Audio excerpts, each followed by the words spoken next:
sourced out to everybody with an online connection and two eyes, so effectively you had a sixth sense, which was the crowd, against a real threat. And I'm just curious, I don't know if this could ever work. I'm just curious to know, you know, when I was growing up, it used to be McGruff the Crime Dog and Neighborhood Watch. And everybody used to have that little sticker that I remember in the window with Neighborhood Watch and looked like a little robber, etc. I mean, is there such a way that, is there such thing as a citizenry that is for the greater good online? Is that real? I don't want to call it militia, but is there a citizens organization that protects the IP of America? Because really what will end the United States will be the persistent erosion of business, and anybody that's in business, that continued over time we can't withstand. So it's just something to consider. Using the Wikipedia article as an example of crowding, if we had a major event, just like the ham radio crew comes together, could a cyber entity come together and provide information? I've seen this work in Banda Aceh. I've seen this work in Haiti after the equation, and after the earthquake. I'm wondering if this could work in another realm. So just something to consider. Real quick, we got a question up here. Go ahead. Yeah, I think Blackhat's probably a good example of that. Right? Sure is.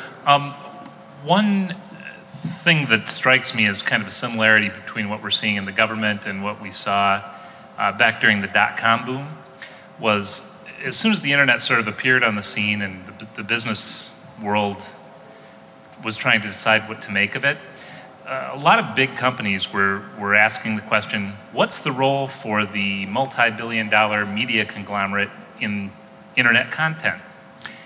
Turns out the answer was there is no role for them.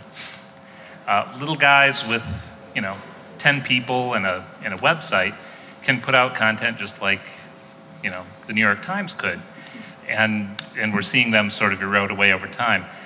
I think in some ways the government's asking a similar kind of question. What's the role for the multi-hundred-billion-dollar defense industry and et cetera in securing people's networks?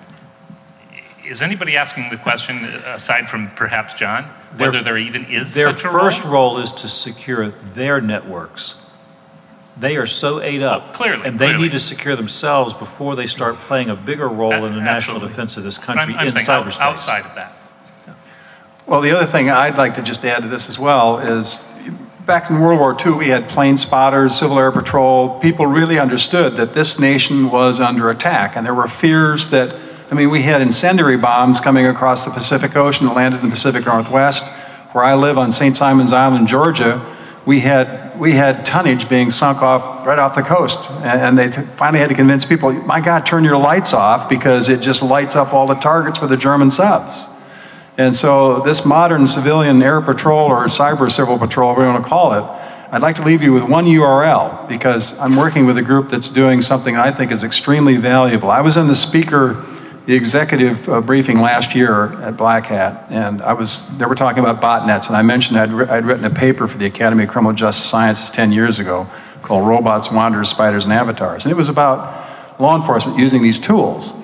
And Jeff Moss said, well, that's very interesting. What are you working on now? And I said, I'm working with an extremely bright group of passionate, patriotic people that are working on attack attribution. And if you're interested in that topic, I'd ask you to go to this website. It's projectvigilant.us, all one word. To John's point, there's a lot of different working groups that, there's the Zeus working group. Everybody's kind of targeting specific malware families or particular groups. There's the configure working groups. There's a wide range of them. You've got, things like the Internet Storm Center where, it's community-based efforts. So, there's pockets of it, but I think the challenge is there's really not a good coordination from a national perspective. How do you leverage all those different activities? And they're making a heck of a lot of progress and probably doing, improving the situation a lot faster than what the government can. But how can that be more coordinated so we're not duplicating a lot of efforts at the same time as well? And that's some of the issues. So, what's that? That's right.